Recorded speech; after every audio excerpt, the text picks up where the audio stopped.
Welcome. This is another Technical Technician video brought to you from Diagnation. This was a car that came to me, I believe it was a 2011 Hyundai Genesis with a 3.8 liter. Had a code PO346 for intake cam sensor, signal acquisition, something like that. I don't remember. I was pretty much on the run. Basically, I scoped the signal, I scoped the cam signal, then I looked at scan data, and I'll show you the movie. This is a recording of the top PID is the intake cam desired for bank 1, second one intake cam actual bank 1, the third intake cam desired bank 2, and the fourth one intake cam actual position bank 2. That's our problem signal. As you can see, as I roll through the buffer, you can see a lot of wild swings on that bank 2 intake cam. Look at that, the 127 right there, back to 43, and I said, I thought about it, and obviously I put the scope on that cam sensor, and I'll show you the capture right here. I'll be able to flip between scope and scan.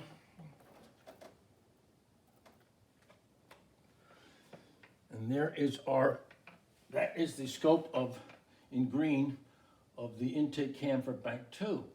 And I took a really good look at this. I didn't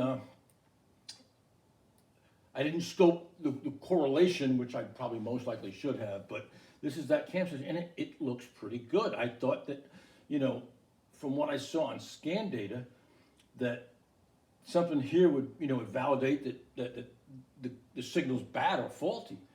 And here's where I went wrong. I actually said, well, I want to put a cam sensor in here and see what that does. But looking at that pattern right there, would you trust that pattern?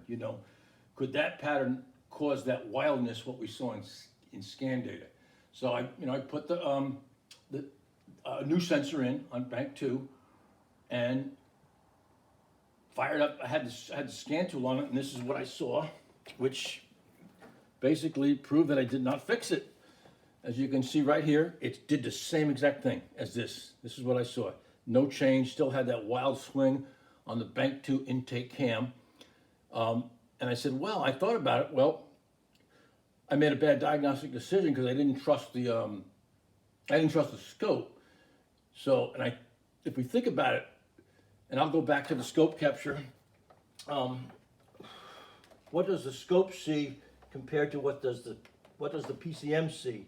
And the PCM has an algorithm. It sees all 4 cam signals on the crank signal, where they are in relation to each other. And that's how it determines its angle. And it's where the scope is just looking at one signal.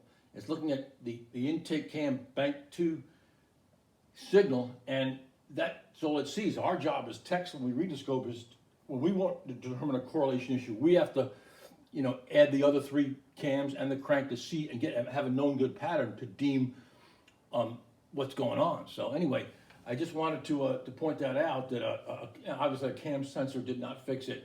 And as I started this car, I could hear a noise in the timing chain. So the customer opted not to do any more diagnosis. And I thought about it, and this thing most likely had something internal within the timing chain or the phaser or something rotating that would throw it out of sync as far as the PCM was concerned. That's why we had that wild that angle on the scan tool. So nonetheless, it just proves that much more that what we see on the scope is pretty trustworthy when we make a diagnostic decision. So just wanted to give that video to you, and thank you very much for watching.